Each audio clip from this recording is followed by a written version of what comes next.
I found her private Snapchat story. The caption read, "Spending his money while thinking of my ex." So I let her keep spending, then reported every transaction as fraud. The bank froze the account. She's now locked out of everything, including my apartment. Hey viewers, just a quick thanks. Over 14% of you are already subscribed, and it means the world. If you're new here and enjoy these stories, join the family by hitting that subscribe button. We're on the road to 10,000. My girlfriend is currently staying at her friend's place because she can no longer afford her own apartment and her credit card access got revoked. 3 weeks ago, she was bragging about spending my money while fantasizing about her ex. Today, she's learning what happens when you bite the hand that feeds you. I'm 29M, work in tech sales, make around 110K. Been dating Qley, 26F, for about 8 months. She works part-time at some boutique, makes maybe 20K annually, always struggling financially. Early in the relationship, she had some money emergencies, car repair, medical bill, rent shortfall. I helped out because that's what you do when you care about someone. Then it became regular. She'd run short on rent, need grocery money, car payment due, always had good reasons, always grateful, always temporary. After a few months, I added her as an authorized user on one of my credit cards. Easier than constant transfers. She was responsible at first, mostly necessities, but over time the spending increased. Shopping trips, expensive dinners, salon appointments. When I asked about it, she'd say she deserved nice things after working hard, or that it was networking for her career. I didn't mind much. The money wasn't breaking me, and she seemed happy. Plus, she was always appreciative when I covered her expenses. About a month ago, she started acting different, more distant, less interested in spending time together, always on her phone. Classic sign something was up. She'd also started mentioning her ex more often. Ryan this, Ryan that. How funny he was, how he was doing well at his new job, how they'd been talking recently. Just as friends, she'd always add when she saw my expression. Last week it got weird. She went out with girlfriends Saturday night, came home late, immediately showered. When I asked about her night, she was vague. Just girl talk and drinks. Sunday morning, her phone kept buzzing with notifications. She was being extra secretive, angling the screen away from me, closing apps quickly. My gut was telling me something was off. Tuesday evening, she said she was having dinner with her college friend Emma, who was in town. Seemed normal enough. When she got home, I asked how dinner went. Great, we went to that new Italian place downtown, caught up on everything. But something felt off about her story. The timing, her mood, little details that didn't quite add up.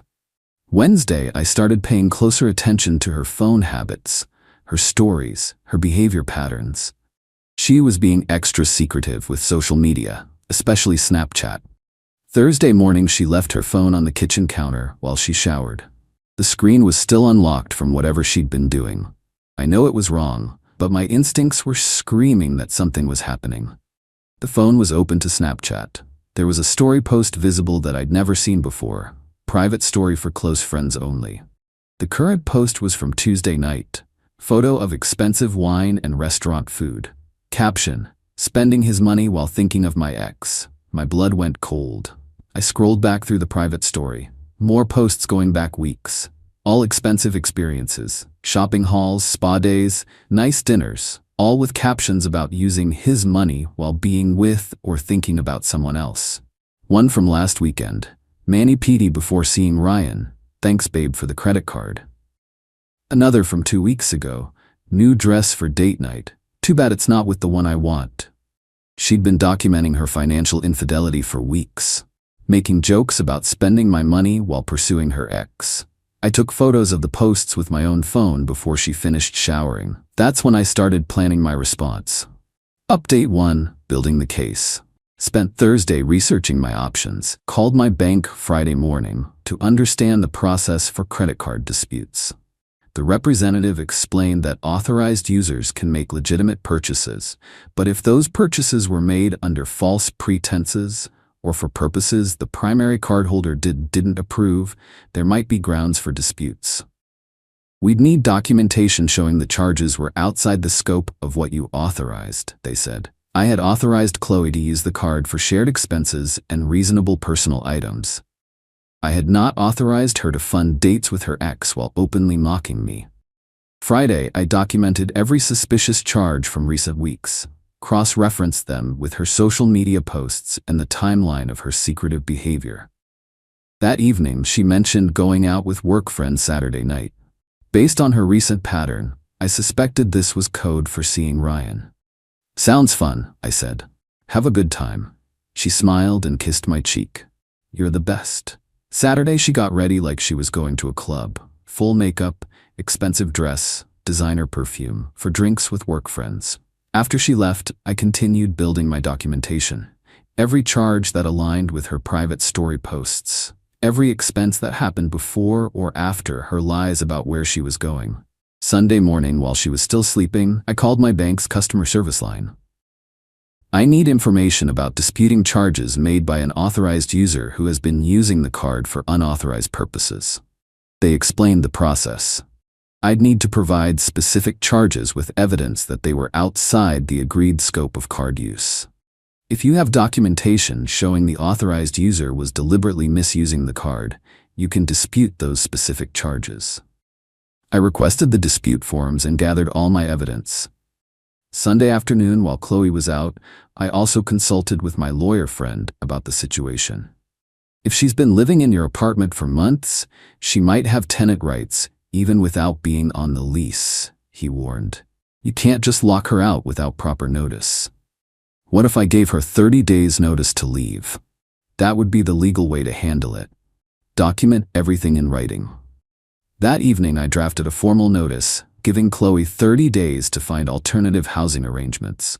Professional language, proper legal format. Monday, I submitted my credit card dispute forms to the bank. Specific charges with dates, amounts, and evidence that they were used for purposes I hadn't approved. The bank froze Qley's card access pending their investigation. Monday evening, she discovered the card wasn't working. "Dan, something's wrong with the credit card. It got declined at the store." "Oh, I had to dispute some charges. The bank froze it during their investigation." "What charges? Why didn't you tell me?"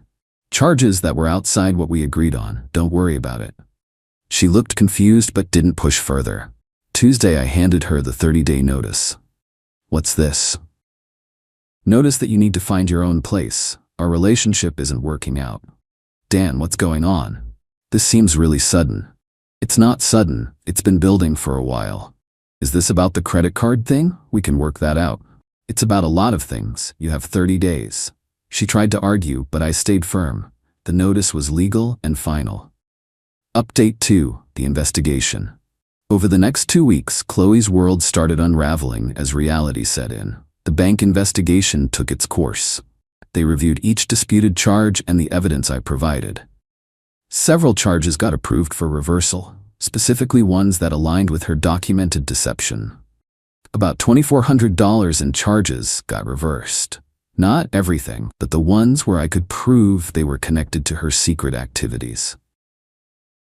Qley had to find her own housing within the 30-day timeline. She ended up moving in with her friend Sarah temporarily while looking for a permanent place. She also had to adjust to life without credit card access.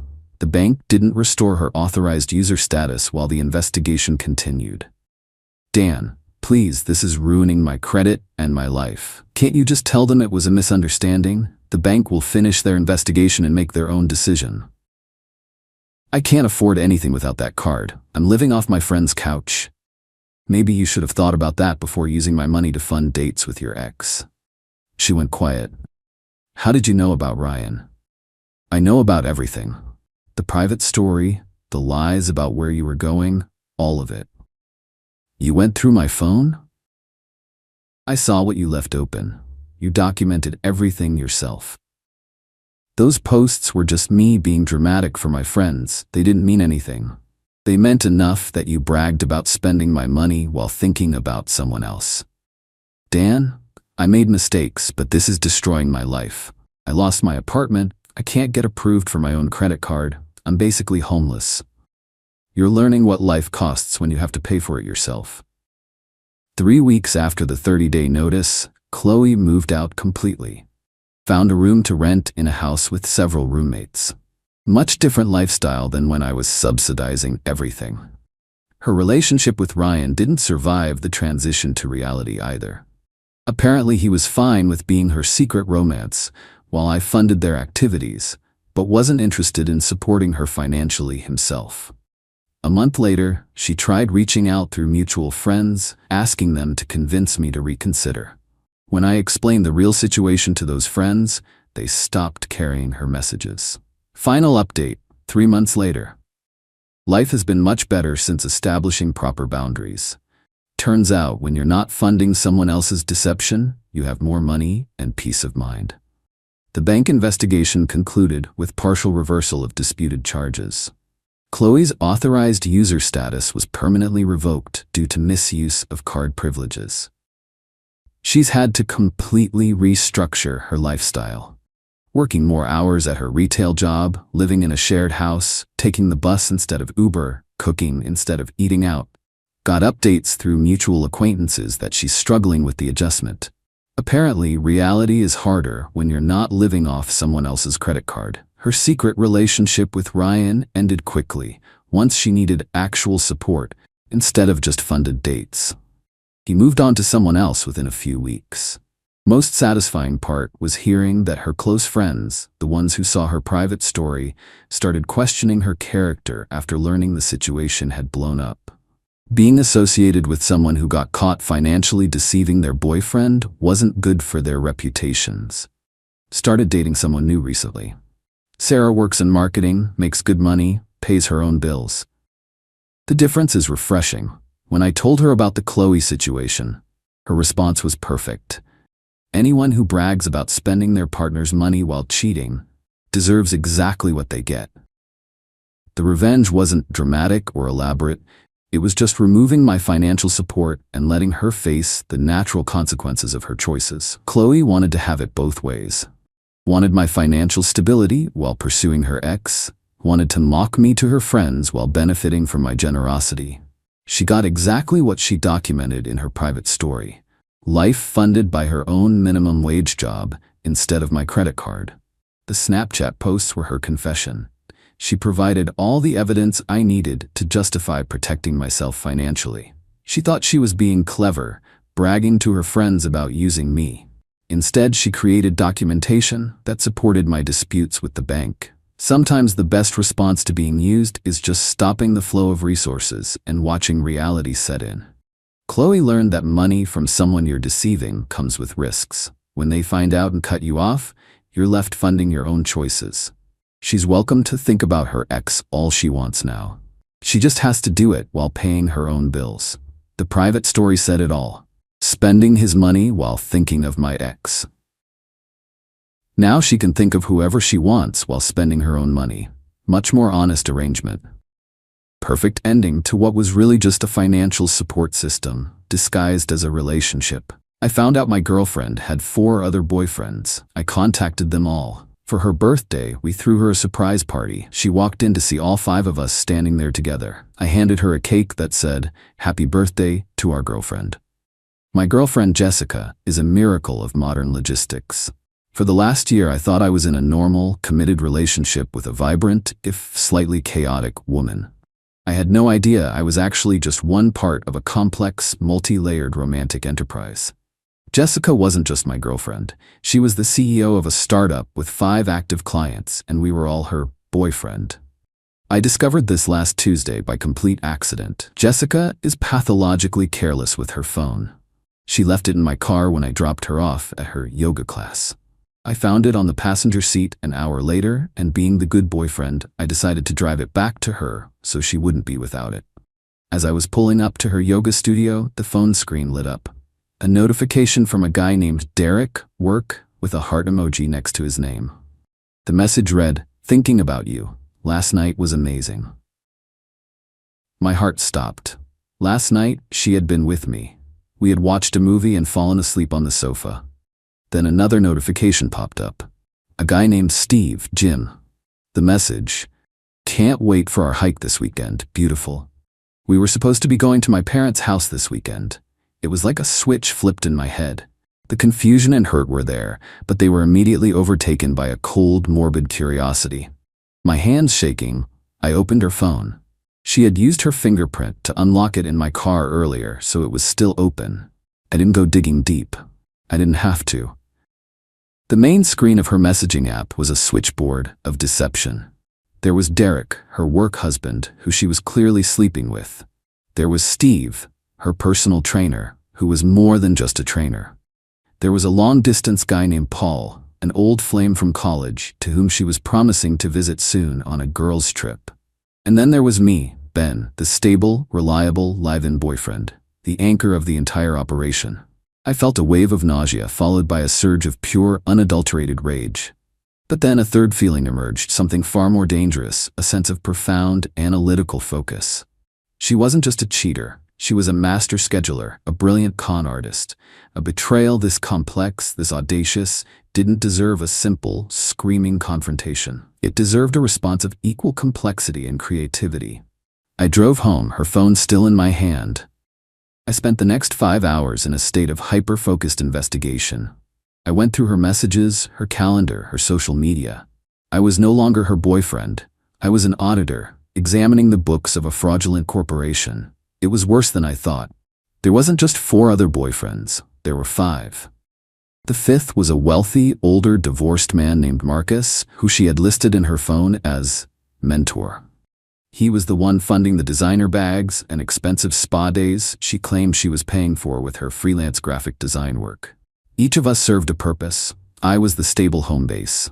Derek was the daily thrill at the office. Steve was the fitness-obsessed hobby partner.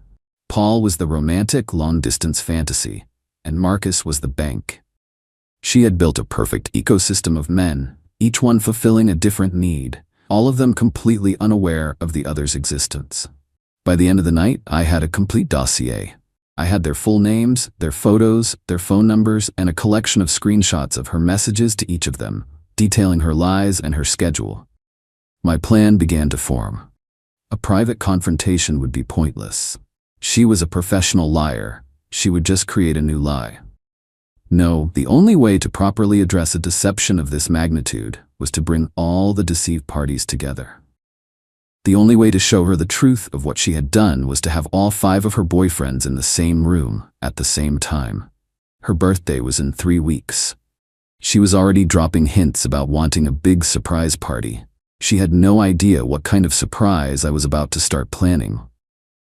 I took a deep breath, picked up my phone, and sent the first text message to a man I had never met. Hi Derek. My name is Ben. We don't know each other, but we have a girlfriend in common. Her name is Jessica. I have some information I think you'll want to see. We need to talk. I sent the same message customized with the right name to Steve, Paul, and Marcus. The game was on. Update 1. Assembling what I came to call the Jessica Avengers was a delicate and surreal process. The initial reactions to my text message ranged from angry disbelief to cautious curiosity. Derek, the work husband, was the most aggressive. He called me immediately, accusing me of being a crazy, jealous ex trying to stir up trouble. I don't know who you are, man, he said, but you need to back off. Jessica and I are just friends. Are you? I asked calmly. Because according to this text she sent you last Monday, she was telling you how much she missed you while she was lying in bed next to me. I'm happy to forward you the screenshot. Or perhaps you'd prefer the one where she's telling me she has to work late on a project with you, while simultaneously texting you plans for a romantic dinner? There was a stunned silence. I had his attention. Steve, the gym guy, was just confused. Paul, the long-distance fantasy, was heartbroken. But the most interesting reaction came from Marcus, the older, wealthy benefactor. He wasn't angry. He was intrigued. He was a retired businessman, a man who had seen it all, and he seemed almost impressed by the audacity of her scheme. I arranged to meet with each of them individually over the next week. I met them in quiet bars and coffee shops. I was not emotional. I was a presenter, laying out my findings with the cold, hard data of screenshots and calendar entries. I showed each of them the lies she had told them, and the lies she had told about them. I showed Derek the messages where she called him her fun, disposable distraction. I showed Steve the texts where she mocked his obsession with fitness. I showed Marcus the evidence that she was using the money he gave her to fund her trips to see her long-distance boyfriend, Paul. With each man, the reaction was the same. A slow, dawning horror, followed by a cold, quiet rage. I had presented them with undeniable proof that they were not a special partner in a secret affair. They were just a cog in a machine. By the end of the week, I had them all on board. We created a private, secure group chat. The 5 of us, a motley crew of betrayed men, began to plan. The initial ideas were a mix of petty revenge and grand gestures, but we all agreed that the punishment had to fit the crime. Her crime was deception, compartmentalization, and making us all feel like we were the only one. The only logical revenge then was to shatter that illusion in the most public and undeniable way possible. The surprise birthday party was the perfect venue. I, as the live-in boyfriend, took the lead on planning. I told Jessica that I was going to throw her a massive surprise party at our apartment. I told her I wanted to make her birthday the most special day of her life. She was ecstatic. She loved the idea of me, her stable, boring boyfriend, fawning over her and organizing a huge event in her honor.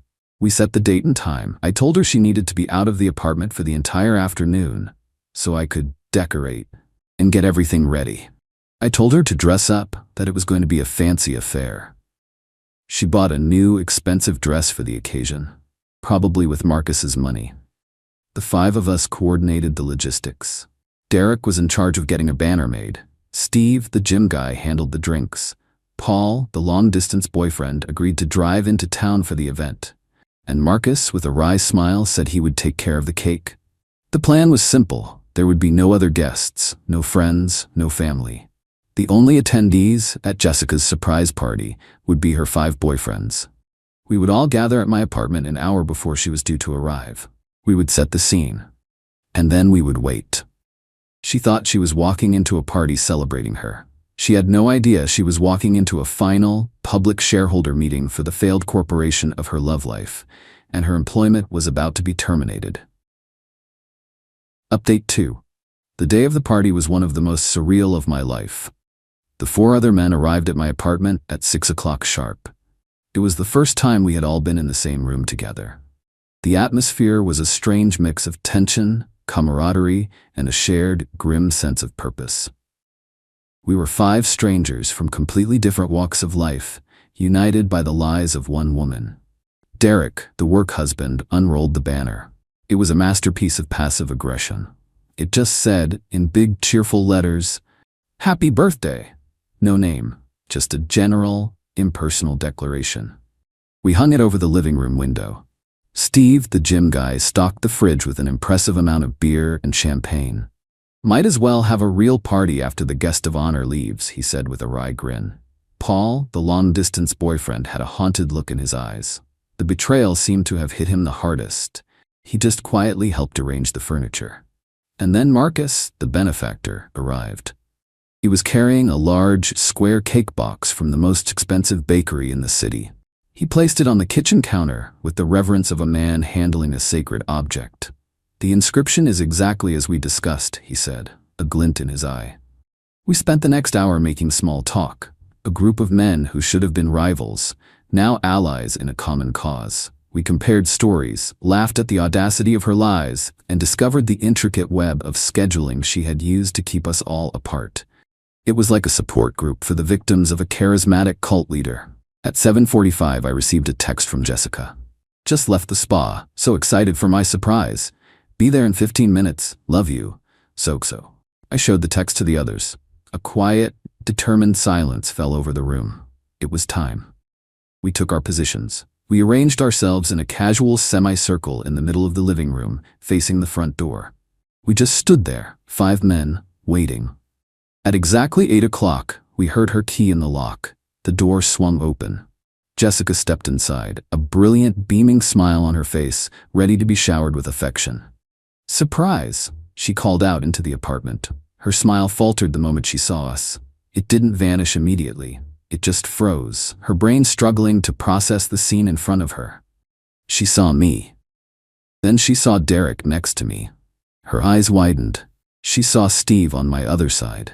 Her face went pale. She saw Paul by the window and Marcus leaning against the kitchen counter. The color drained from her face.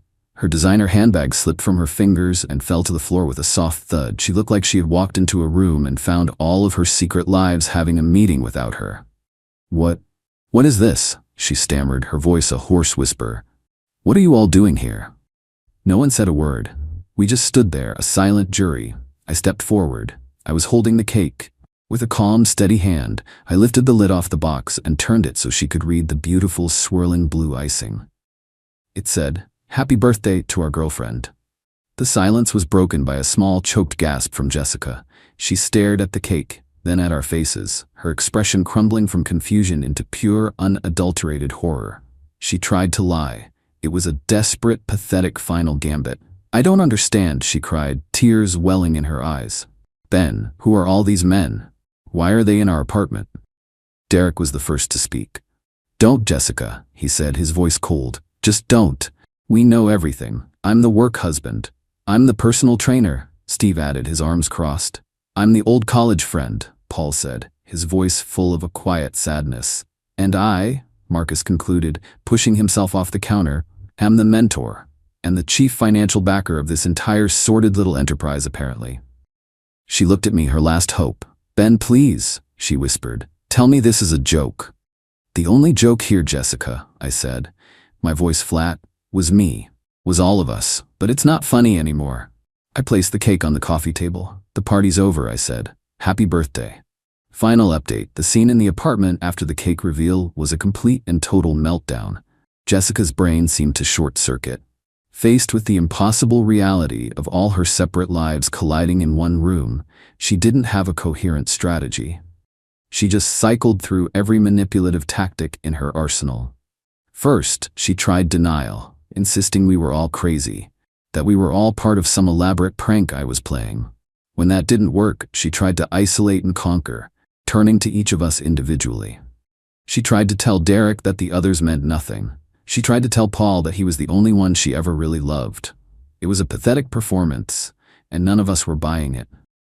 We just stood there, a silent, unmovable wall of truth. Finally, she turned to rage. She screamed at me, calling me a monster for orchestrating her humiliation. She called the others fools for believing me. It was a wild, desperate tirade from a cornered animal. When she finally ran out of steam, I spoke. "It's over, Jessica," I said calmly. "This is my apartment. The lease is in my name. I want you out. You can pack a bag with your essentials tonight.